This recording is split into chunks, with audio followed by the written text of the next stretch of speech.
Persistence and resilience come from having been given the chance to work through difficult problems. Resilience forms part of the toolbox items you need as a manager and leader. The ability to overcome issues and obstacles, and to transfer that skill to your team. Welcome to today's lesson. You are one module away from completing your professional diploma. You set out your professional goals and you are achieving them with every lesson that you complete. Life doesn't get easier or more forgiving. We get stronger and more resilient. And that is going to be the theme for this lesson.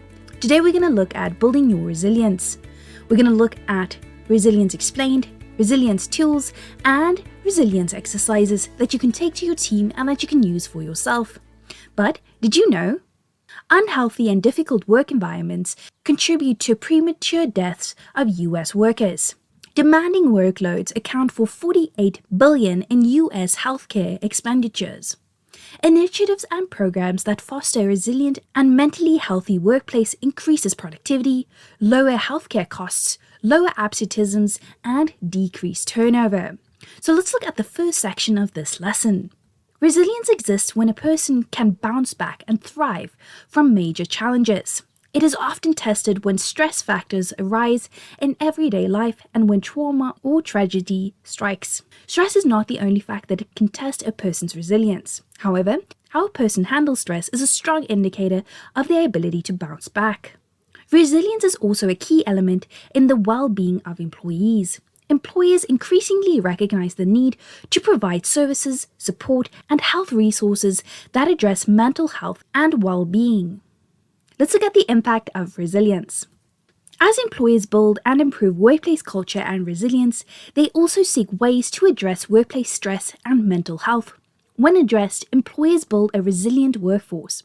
Employees handle work stress better and develop protective factors against stress. So here are some benefits that we see in a resilient workforce. There are greater job satisfaction, people are happier, there is more organizational commitment and employee engagement. People are resilient so they have higher self-esteem, they feel like they have more control over their life events, and they feel like there's a sense of purpose in their life and also in their work.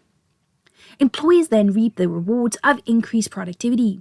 Given the many benefits, employers are building resilience in their workforce so that employees build the skills to manage workplace stress. When stress is high, resilience is needed. So as we said in the previous module, we better understand the impact of stress, how we can manage it, and now we're going to look at resilience. So once you have this stress management in place, you will see your employees building resilience and therefore becoming better employees overall. But again, this is a strategy that you need to have in place, otherwise it does not work.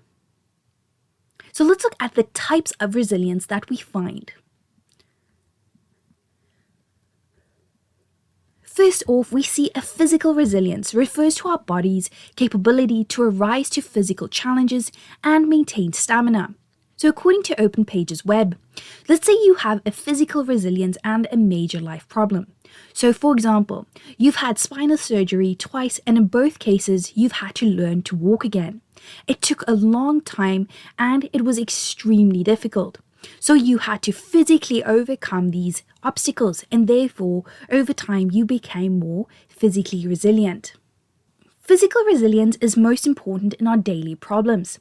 This means eating a healthy diet, doing a lot of exercise, managing your weight, getting regular health checks, and making sure that you have a good routine that allows you to get enough sleep. This helps your body build up the resilience that you need. As we said in the previous lesson, stress impacts your body. So having a physical, mental, emotional resilience all means that you have the balance that you need to overcome your personal issues, work issues, and thrive as a leader and a manager. But you have to explain the different types of resilience to your employees. So maybe someone has a great deal of physical resilience, but they're lacking in mental and emotional resilience. So we have to work on the issues that people are facing and how to overcome that. Next up, mental resilience is all about thinking flexibly, being able to weigh your options, consider alternatives, conceptualize step by step, and looking at different ways that you can reach your goals. The other thing is you need to understand the different perspectives and how to creatively problem solve. So let's say you have an issue where you have to use mental resilience and a major life problem. So for example, someone who is in the medical field, they will have to have a lot of mental resilience. One, dealing with different people's problems, overcoming that issue so it doesn't affect you personally. And then if you are an ER doctor, you have to make really quick decisions. And there we have to have a lot of mental resilience. So as managers and leaders, when you're in a high pressure environment and you have to make quick decisions and you have to deal with a lot of backlash, that means you have to build up mental resilience over time. Here we see emotional resilience. Emotional resilience is connected to emotional intelligence, emotional awareness, perseverance, acceptance, and optimism. Emotionally resilient people tend to accept adversity with flexibility and with a great attitude. When times are tough, these people will get better and overcome the obstacles. So as you can think, emotional resilience is so important in the workplace because you have to overcome so many different things, getting complaints from customers, your manager, and building up your emotional resilience helps you to overcome these issues. So ideally, we want to have managers and leaders who are balanced in physical resilience, mental resilience, and emotional resilience. Once you have this balance, you will overcome obstacles, you will not feel as drained, you're able to manage your own stress, and then you can look after others. The issue is when we don't look after ourselves as managers and leaders, how are you able to look after a team with a lot of dimensions in a team? So first off, we need to look after ourselves and then we can bring that to our team. So why does resilience in the workplace not always work? Well, there are a lot of situations in a modern workplace that threatens resilience and means that even though people are trying, they're not able to be resilient. And some of these factors may be out of your control and out of your employees' control. So we need to understand them and how to overcome these issues. So let's say there's a lack of management, so poor management and leadership. This means that people feel out of control, that they cannot build their resilience. So even if you have a thick skin, but your manager constantly criticizes you, overworks you, never gives you time off or recognition or rewards, your resilience will go down over time. So mentally, you can deteriorate.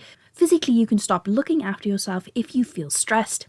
So we need managers and leaders to understand what stress does, how to overcome it, and then to foster a sense of resilience in the workforce. So as managers and leaders become more controlling, and they don't empower employees, they don't empower young leaders and managers, we see that employees do not get the development that they need. Bullying doesn't end at school. We see it in the workplace as well. Adults bully each other, leaders, managers can bully their employees, and vice versa. So bullying can also lead to lower resistance levels within the workforce. People can feel under threat, they can feel stressed because they are being bullied, and employees will be less likely to want to come to work when they feel bullied. So again, if you see this, we need to use our conflict management skills to address these issues. And also our personality techniques, where someone doesn't feel understood, using personality tests to overcome it, and then again your persuasion to use buy-in systems. As we said in our stress lesson, people can feel extremely stressed when they have an excessive workload.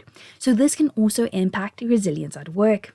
Excessive change, when people fear there is no consistency. Lack of security comes with a sense of excessive change. And lastly, remote work. So as times are changing, remote work can put a lot of pressure on a team because people are not connecting, different personality types. As a result, mental, physical, emotional resilience breaks down because they do not have the support that they need. So let's look at some of the benefits of resilience in the workplace. We see that employees are burning out less. We also see improved company effectiveness. People feel self-assured, they feel confident, they feel like they want to be at work because they have a purpose. Therefore, they will work harder and longer because they feel like they can speak up, contribute, and be themselves. And I think we underestimate that a lot of time as managers and leaders. Allowing people to be themselves and for you to be understanding. So even though you don't like a personality type or an employee, accommodating them so that they can feel empowered and welcome is so important for a team to thrive. Next up, improved expectations. When you have clear expectations, when you have a clear system in place, people feel less stressed, more resilient, and you get a better working team. adaptive workforce. Because people feel like they have the tools to deal with change, they are more open to it. Those with good resilience often have better self-assurance and confidence. They are more likely to actively speak up and contribute. They can also express themselves more clearly and constructively, ideally sharing ideas that will help the company be more creative and innovative. So let's look at some ways to become more resilient. Accept change. Find ways to become more comfortable with change. You can only be successful if you are someone that looks towards change and doesn't run from it. So according to CCL, learn new skills and gain new understanding and apply them during times of change. Don't hold on to old behaviors and skills, especially when it doesn't work anymore. So great leaders and managers are always people who are amazing learners. That way you become more emotionally and mentally resilient. You will have better EQ, better problem solving as a result. Embrace self-empowerment. Take charge of your own career and development. Don't expect someone to guide your way. So looking at what career path do you want? How are you going to get there? Creating a plan for yourself will mean that you are taking charge, you feel more confident, and you feel empowered.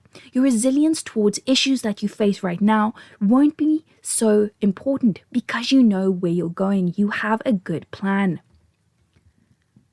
Develop personal why. This means that you understand the meaning of what you want behind it. So we already had a lesson of what is purpose? What do you want out of being a manager and a leader? And then how do you create purpose for your employees? Well, all of this leads into better resilience because people know what they want from everything that they're doing. Ideally, we want everyone to feel like they have purpose and they know where they're going, but it's not as easy. So first off, as a manager and a leader, create that for yourself. Then create that for your team.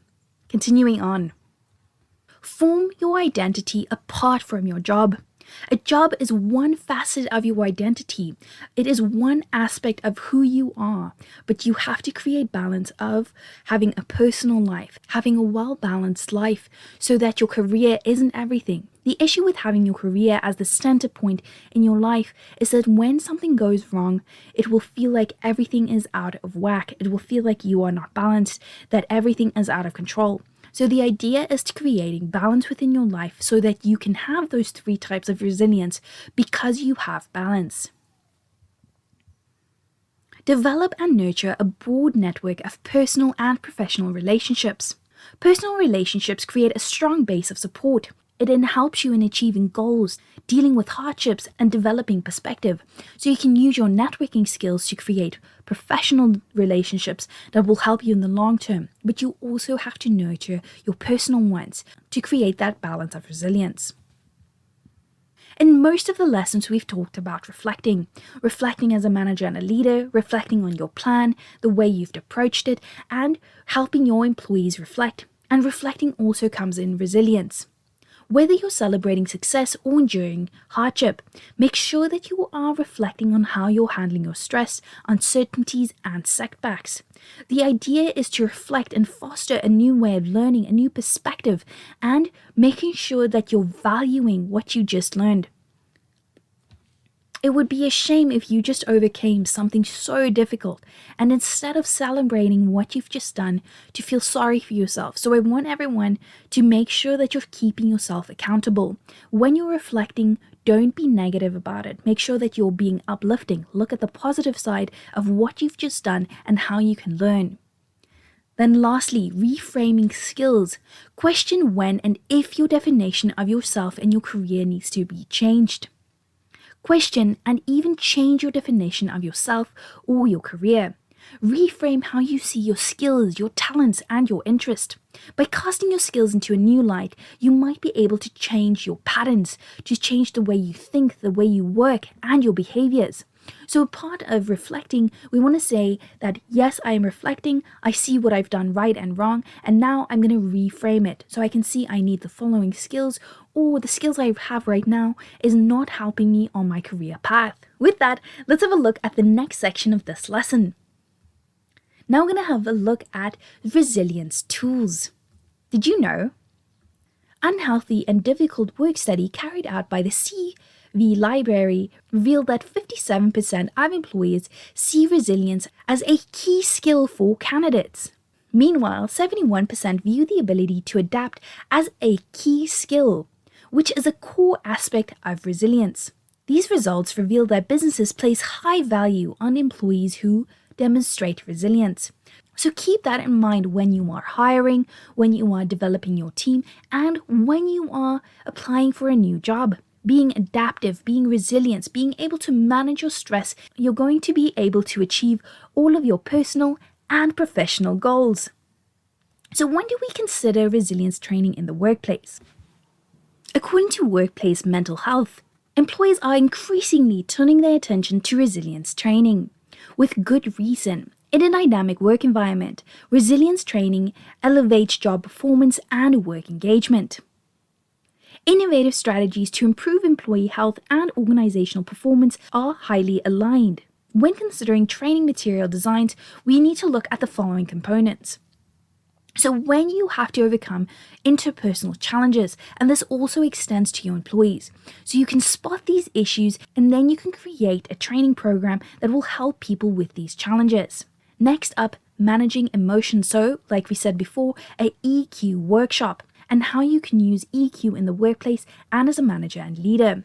Employees burning out because of stress, being overworked, is one of the top reasons why companies have high turnover rates, why they lose a lot of good talent. So investigating how employees are feeling, if they feel like they are burning out, and creating a plan to increase resilience means that you are going to retain the key people that you need. Coping with stress is part of it.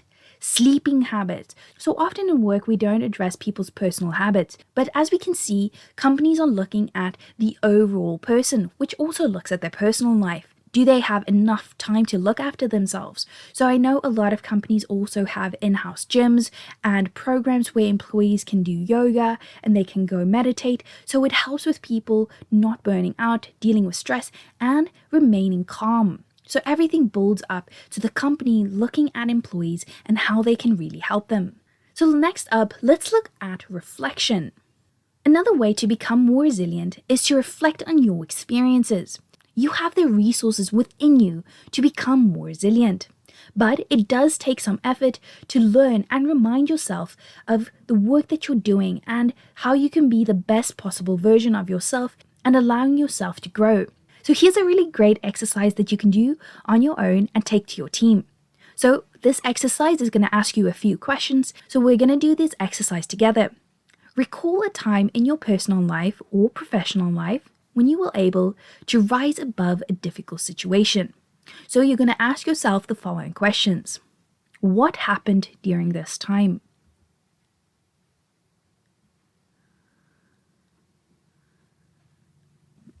What was I thinking and feeling at that time?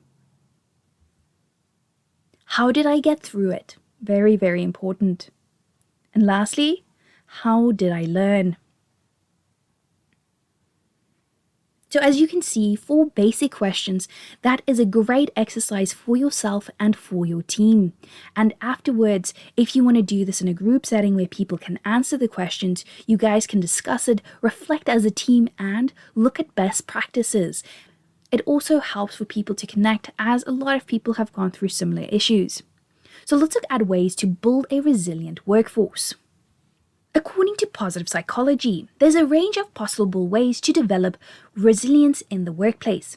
Resilient teams are able to withstand and overcome difficulties whilst sustaining performance and cohesion of the team, or even strengthen the team during tough times. So here I have 4 ways that we can look at in order to build resilience. Some common challenges and stressors can be anticipated at work.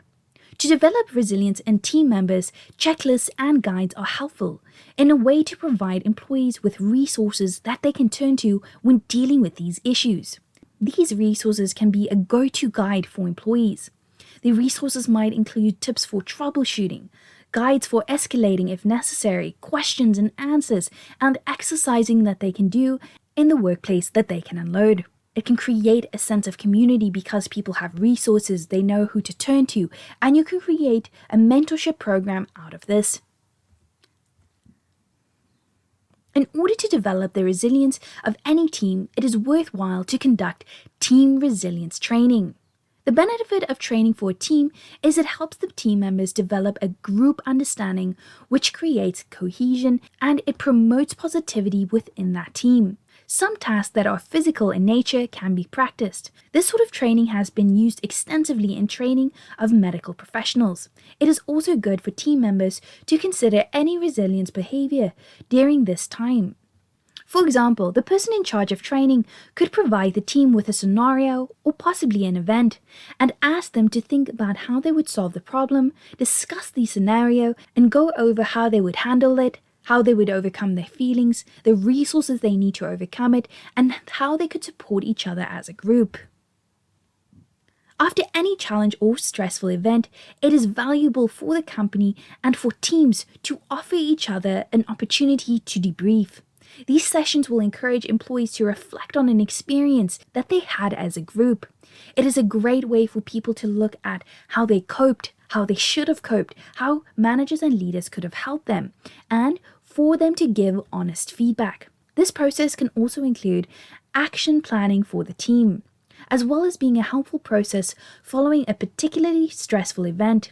Team debriefing can also be a valuable time to overcome a really draining situation. Lastly, the culture of a team is key to promoting resilience. This forms the basis for team resilience. It is the responsibility of the team leader, the supervisors, the managers, the leaders to create the right atmosphere and environment for the team. You as a manager and a leader can facilitate the development of positive work culture by consistently demonstrating behaviors that will reinforce resilience within the company.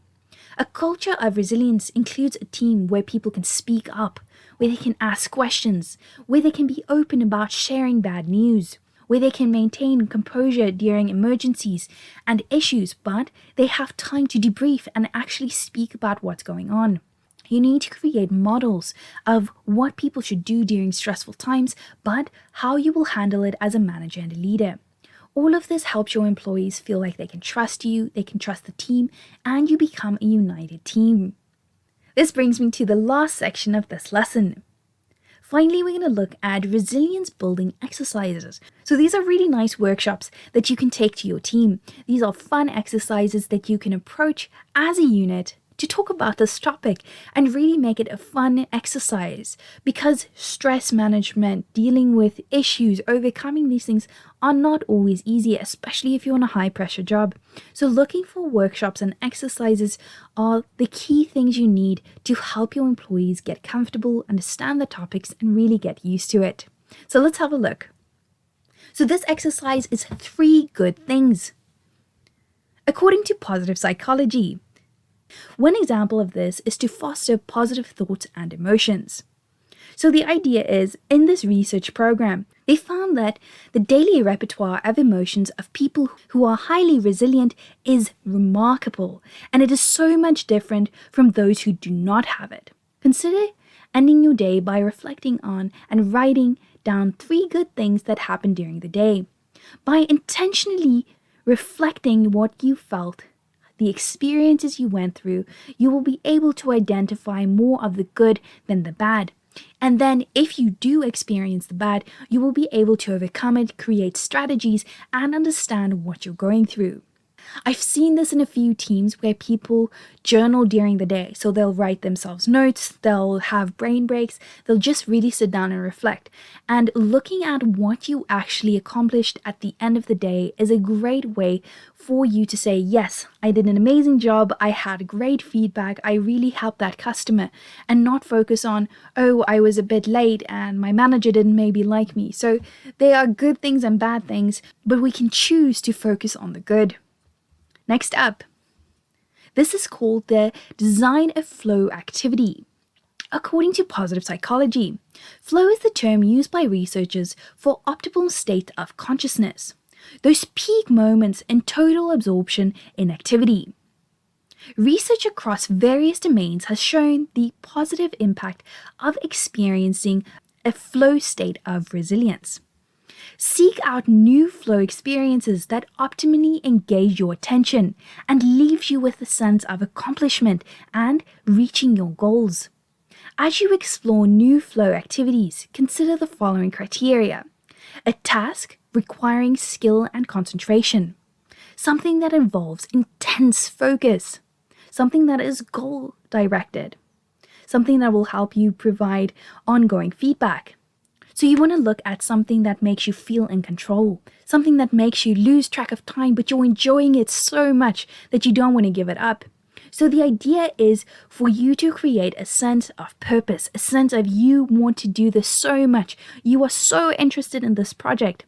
This is a great activity for your employees to have something that they're passionate about, something that during the day can give them a brain break, that can give them something that creates purpose. I like this a lot, and you can introduce it to your team.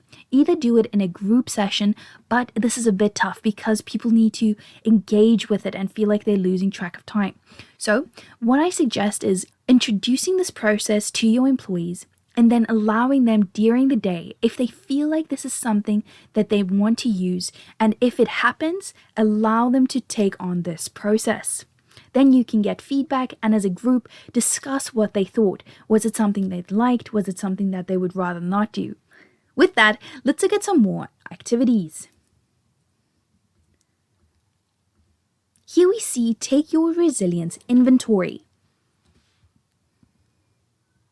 The late Al Siebert, PhD, founded the Resilience Center in Portland, Oregon. He developed a quick resilience test. So here we have a quick test to look at your resilience. So the idea is that you rate yourself from 1 to 5. 1 being strongly disagree and 5 being I strongly agree. So I'm going to ask you guys a few of these questions and then let's see what you come up with. I do suggest just quickly grabbing a pen and paper at this point as I ask the question so that you can write down your rate because we are going to look at the final score at the end. And with that, here we go. I'm usually optimistic. I see difficulties as temporary and I expect to overcome them. Next, feelings of anger, loss, and discouragement don't last long. You can tolerate high levels of ambiguity and uncertainty about situations. I adapt quickly to new developments. I'm curious. I ask a lot of questions. Next, I'm playful. I find the humor in rough situations and I can laugh at myself. I learn valuable lessons from my experiences and from the experiences of others. I'm good at solving problems. I'm good at making things work well. I'm strong and durable. I hold up well during tough times. Finally, I've converted misfortune into good luck and found benefits in bad experiences. Now that you've tallied up your score, I'm going to give you guys the scorecard. If you have less than 20, it is low resilience. You may have trouble handling pressure or setbacks, and you can feel deeply hurt when criticized. So the idea is if you have less than 20, don't worry. This is just a starting point and you can always create strategies to increase your resilience. If you have a score between 10 and 30, you have some resilience. You have some valuable pro-resilient skills, but there's also plenty room for improvement. Strive to create an environment where you can improve your characteristics that will help you build your resilience. Next, if your score is between 30 and 35, you have adequate resilience. You are self-motivated, you are a good learner, and you want to create a situation where you can learn from challenges. So learn more about resilience and create conscientious ways to get the skills that you need. Finally, if you have a score between 35 and 45, you are highly resilient. You bounce back well from life setbacks and you can even thrive under pressure. You can be in service of others and help them to cope better with adversity and overcome these things. So I hope you guys like this little test that we did in the middle of the lesson. Remember, you can always Google this test to get the questions and then you can take it to your team. I think this is a fun exercise that we just did, and it's really nice to score yourself, take a few minutes and really reflect. Let's move on to another activity. Here we see the mental toughness activity. This activity is a life hack to develop mental toughness in less than 2 minutes. But is it really good? So a performance coach has created this to rate athletes, and he used his experience to look at the following. Okay, so we're going to try this 2-minute centering hack together. I'm going to give you guys a few instructions, so please try to follow along. We're going to start with centering breath.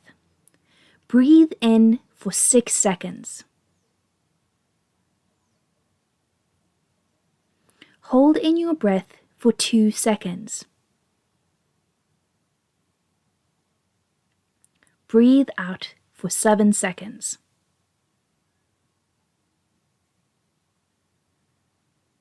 Now, we're going to recite a personalized identity statement that emphasizes a positive quality and specifies something you want to become in 5 seconds, such as, I am confident and passionate, or I am constantly excellent in every way as a leader and a manager. So, I'm going to give you guys 5 seconds. Lastly, visualize your personal highlight reel for 60 seconds that you've done well in the past day. Please make sure to pause the video here and allow yourself 60 seconds. Then, mentally rehearse 3 important things that you need to do today. And with that, we have our 2-minute exercise that you can get better with in time. So you don't have to get everything right the first time, but I think this is such a great way to connect with your team members, to connect with everyone around you and help people get centered and build up their resilience. I hope you've enjoyed this lesson and all of these activities. I want to give you guys more workshop ideas and practical things that you can take to your team. With that, it brings me to the end of this lesson. Just a reminder to check out your toolkit items for more information about each lesson. Then today's lesson challenge. Please go think of workshop ideas for your team. Think of how you can create resilience within your team. And it starts with creating the training and workshop programs. So have fun with it. I found a lot of it on the internet. So please go Google, use the ones that I provided today. And if you can, please give me feedback. I would love to know how it went within your team. Then I want to congratulate you all on making it to Module 4, Lesson 1. This module is also going to consist of 8 lessons, and then you will receive your professional diploma. I want to end the day with the following saying: a good half of the art of living is resilience. Keep that in mind as you work on this lesson. Thank you all, and we will speak soon.